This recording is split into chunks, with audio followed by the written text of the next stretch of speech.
Hello everyone and welcome back to Humans of EV. A few days ago, I traded in my trusty petrol scooter and got this, the Ampere Magnus Neo. And after riding the scooter for about 90 kilometers in the Bangalore city, these are my first impressions. My first impressions when they delivered the scooter was the substantial length of the scooter. The scooter's length is about 1900 millimeters and it's got LED lights in the front. But one thing I don't understand is that it's got halogen lights in the rear, like an older scooter. I was really worried about the ground clearance of the scooter, but with 165 mm of clearance, which is more than enough for Bangalore city. Let's talk power.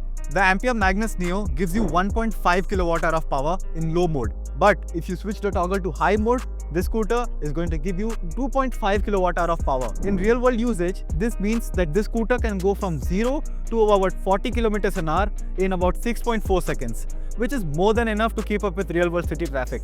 And with a top speed of 64 km an hour, this is a very solid package. Let's talk range. The Ampere Magnus Neo has got a 2.3 kWh LFP battery, and Ampere claims that this scooter can go 116 km in a single charge. But based on my usage of the last 5 days, I have seen that this scooter can go about 85 to 89 km in real world, which is more than enough if your daily commute, let's say less than 20 km a day. That means that you will have to charge this scooter hardly once in about 3 to 4 days, which is very good. And in terms of cost, I measured it with my electricity usage monitor and it just took rupees 16 for a full charge compared to rupees 400 I was spending every 3 to 4 days on petrol.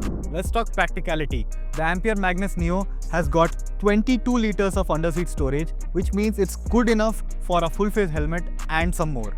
While it also gets a nice little hook and a water bottle holder. So I paid about 80,000 rupees for the Magnus Neo, and so far my only operating expense has been the rupees 16 for electricity.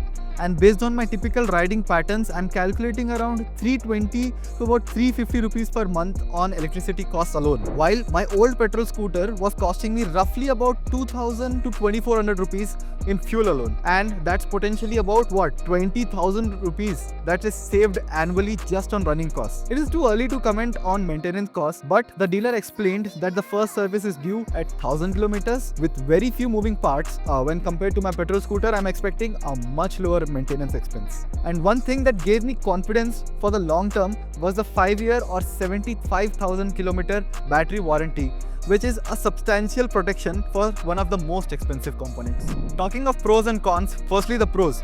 This scooter has got a very decent build quality and a very good range.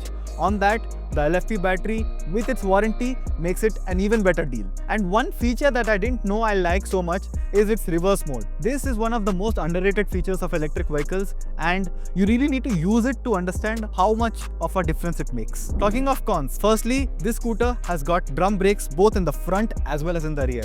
While it is enough in the city, they don't really offer the confidence you require in the highways. And the second big con is the charging time. This scooter takes about 5 to 6 hours for a full charge, which means you'll really have to plug it and leave it all night so that you get a fully charged scooter in the next morning. Thirdly, this scooter lacks a few connectivity features which are given as an option, but would have been standard. It would make the scooter a much better package. So here's the deal. The Ampere Magnus Neo is not trying to be the flashiest or the fastest scooter. What it's trying to be is a reliable scooter that works in every day, every morning. That's it for our first look at the Ampere Magnus Neo. If this helped you out, smash the like button and subscribe to Humans of EV for more such videos. Drop your questions below and we'll catch you in the next one.